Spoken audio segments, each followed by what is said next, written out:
All right, we're here at halftime. What's the score? Do you know what the score is? Cavs should be up by 8, or Golden State should be up by 8, but really stupid offensive foul by Zaza Pachulia gave the ball back. Kyrie Irving scores. It's a 6-point game at half. I don't think this portends very well for the Cavs at this point because I think they played exceptionally well for the most part in the first half, Doug. But would you... So again, just by the way, he's Bud Shaw. I'm Doug Lesmerises. We're from cleveland.com. Go to our YouTube channel. We have a Cleveland Cavaliers YouTube channel. Go to YouTube, go to cleveland.com, then go to the Cavs YouTube channel and subscribe for all our best Cavs videos. We do these things during the game. Then we have all kinds of videos of players talking after the game, that kind of stuff.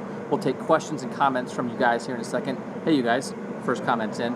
But listen, would you rather that the Cavs played terrible in the first half? No, So not they at all. played okay, right? The Warriors are still shooting very well. They set an NBA Finals record with 3-pointers in the first quarter. And the Cavs are right there. So They're playing at home and they haven't had the lead yet. I think that's, with all the energy that this crowd brings, no, I agree with you. I think it's a good sign that they're playing well.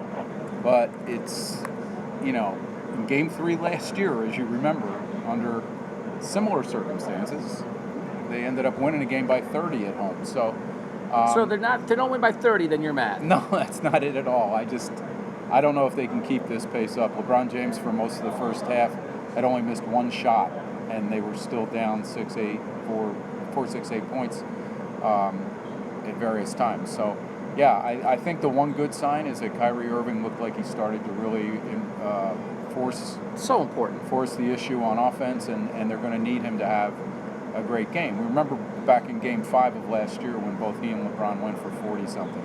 I don't know if that has to happen for them to win this game, but certainly they need him. Kevin Love has been a little less effective in this game. They're not getting a lot from guys on the bench. I mean, Darren Williams right now I'm not sure why he's out there. So, listen, two things. Question, can LeBron being great, and this is a question for Bud and for you guys, tell us in the comments, is LeBron being great and Kyrie being great, is that enough in the second half for the Cavs to win?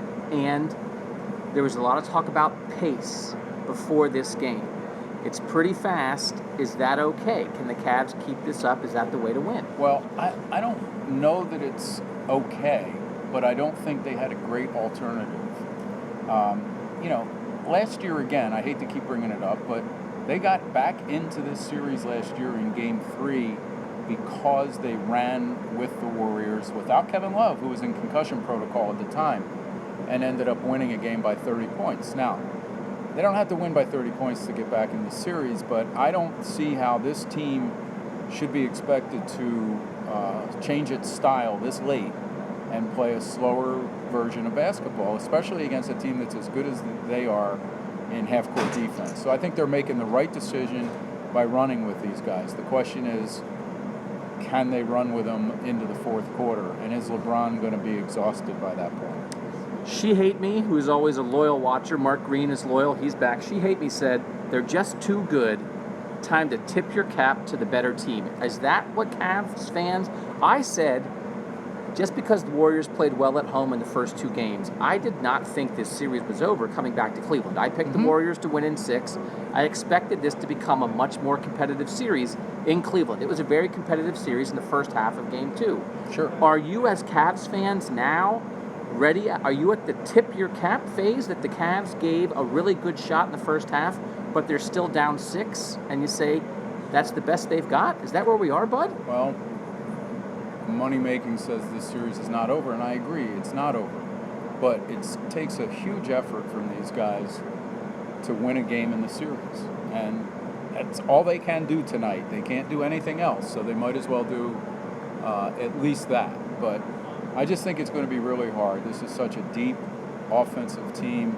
It's also a very good defensive team. We've seen these spurts, Doug, where the Cavs get within 3 or 4. It's like climbing up a mountain, and suddenly it goes back to 8, and then it's, back down to 4 again. It's just it's a hard slog against these guys right now. And Kevin Durant, I don't think, has even gone off yet. And I think that's going to be one of the issues. Can LeBron keep playing him into the second half? Because if they keep going with 36-year-old Richard Jefferson against Kevin Durant could go for 38, 40 points in this game before it's over. Jaden Motley says that Ty Lue needs to play Channing Frye in the second half. Are there things that what do you want to see the Cavs do differently in the second half? Anything? Well, I don't know that. I would rather, and this is going to sound crazy to a lot of people, but then again, it wouldn't be the first time I said something crazy. I'd rather see them bring Derek Williams in, who's a little more athletic, who can run up and down the floor and get in people's way a little bit and get to the basket a little bit. I just think you have a hard time with spot-up shooters getting shots off against Golden State. They do the best job of anybody in the league of closing out on three-point shooters, and that's what Channing Frye is. He's a huge liability on defense, and they have enough of guys that are on the court who are liabilities already. I've seen a lot of the Cavs writers here wondering about that. Why Derek Williams has not had a role in this series. I know before the series, it was either Joe Varden or Chris Fedor, one of our guys, thought that was definitely possible. That maybe other guys would get a shot, but that Derek Williams' size and length and athleticism would be a really good fit here. Richard Jefferson, first half, 8 minutes. He's a minus 11. Now, why not give Derek Williams a shot? And Ty Lue's willing to adjust, isn't he? Yeah, I think so. I mean, we had this discussion. I had this discussion with a couple of other writers during the first half, and Richard Jefferson has had better numbers in the first two games than you might think. He's gotten to the line. He's given them some pretty decent minutes compared to some of the other guys, but. I just think if you're asking him to come in and guard Kevin Durant for any length of time, you're just really asking for trouble. LeBron James played 22 minutes in the first half. We saw what happened when he went out. Warriors went on a run. Cavs collapsed. Nobody for Golden State played more than 19 minutes in the first half. All year, you've made fun of me for it sometimes. Of course. I've been sort of obsessed with LeBron's minutes. I don't know what the answer is here of the more you ride him, if he's going to play, 42 minutes, 44 minutes in this game, he's going to wear down a little bit, but it feels like you cannot afford to take him out of the game. What do you do? I mean, I think you haven't had a cushion in this series. You had it in Toronto and Boston and Indiana where the Cavs were the team that got up by 8 or 10 at times. Mm-hmm. And they could take them out, just as the Warriors did in this game with Steph Curry. Steph Curry, I don't know how many minutes he got. You can look that up for me. Steph Curry, 19 minutes in the first half. So Durant, Curry, Thompson all played 19. All time, yeah. I'll tell you what. If Klay Thompson shoots the ball the way he has in these last two games, this is going to be a shorter series, and you're going to be right about the Warriors winning it. I did not see that coming. I thought he came in struggling. He's 7 for 11 in field goals, 5 of 7 from three-point range. And we know what kind of a defensive force he's been in making life a little bit more difficult for Kyrie Irving. You look, I mean, it's obviously more complicated than this. I am not the world's greatest NBA analyst. Really? The Warriors shot 12 of 20 from three-point range in the first half. The Cavs were 5 of 18. I never wanted the Cavs in this series to get into a three-point shooting contest with the Warriors. Part of me, of why I thought the Cavs could make this more competitive here in Cleveland, is maybe the Warriors will just go cold a little bit. Mm-hmm. Can you wait on that, or are we going to be waiting on that as the Warriors are celebrating their sweep because they never go cold? They had, I believe 9 three-pointers in the first quarter, so I guess you could say that they've gone somewhat cold with only 3 in the second. They just, come on, I mean, they have such unbelievable range. Durant has taken a couple, hasn't he, from three-point range?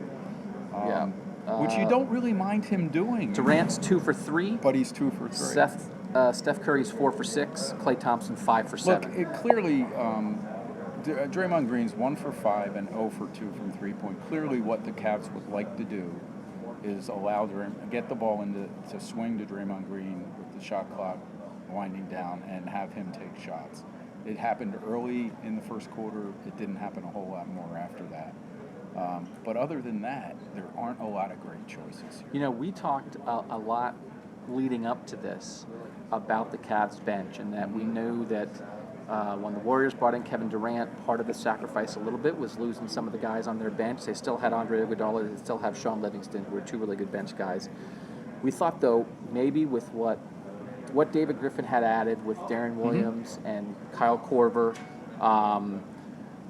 Shumpert, some other guys, Jefferson, Fry, that the Cavs maybe had a bench edge. That is not played out at all. The Cavs bench has 5 points in the first half. The Golden State bench has 14. Yeah. That's that situation where even with LeBron, if the Warriors had an edge with the starters, you thought, okay, well, maybe when we go second unit, the Cavs have an edge. Instead, the minute LeBron comes off the floor, they're dead, and the bench is not done. And certainly when the series shifts back here, you expect Cavs role players to sort of feel more comfortable and maybe produce a little bit more. Somebody chimed in, and I apologize for missing the name, but they said stop jump shooting. And I do think that there's something to that. You know, when the Cavs beat this team up in the paint last year in winning those last 3 games. They outscored them in the paint in game 2. So maybe they feel like trading 2s for 3s is not the way to go. But when you give up the 3s and you take 3s and you miss those, they're almost like turnovers against this team because of the way they transition you.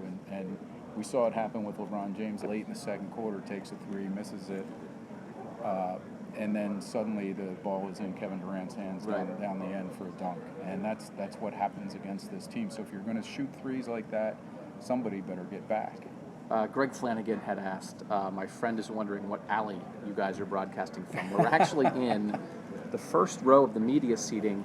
When you see everybody post-game at the podium, we're like in the first row of that.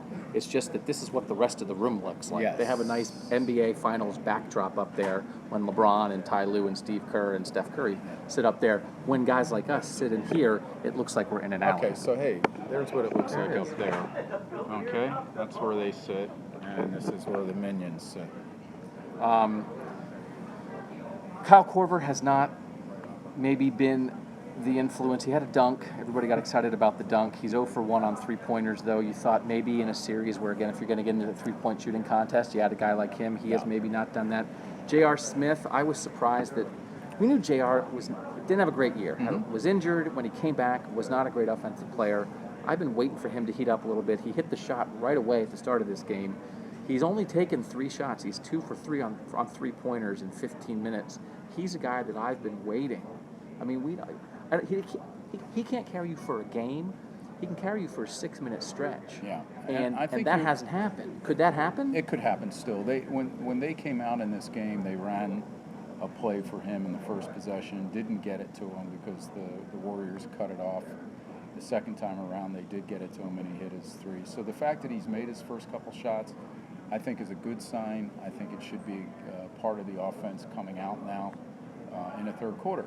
The third quarter is so big in this series, and both times Golden State has come out of the locker room, and I don't want to say bury these guys because Game 2 is still about a 4 or 6 point game at one point in the second half, but they really asserted themselves in the second half. And if that happens here, we're talking about a 7-point lead? I'm sorry, 6-point lead. 6-point lead.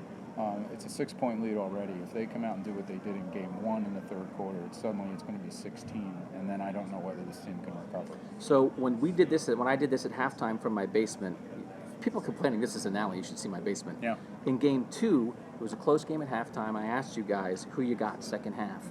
A lot of people, I said, is Kyrie Irving going to have a big second half, and who's going to win? Almost everybody, we know this is a Cleveland audience, but almost everybody was on board with a big second half from Kyrie, and you guys all picked Cavs win. Didn't happen. How do you feel right now? Start telling us right now. Who's Doug win. Doug is lecturing you for being wrong. Cavs or Warriors? Give it to us. Cavs or Warriors? Cavs or Warriors? Tell us who's going to win. Do you have confidence? It's almost unbelievable. If they win, if the Cavs win, this is a series. Yeah.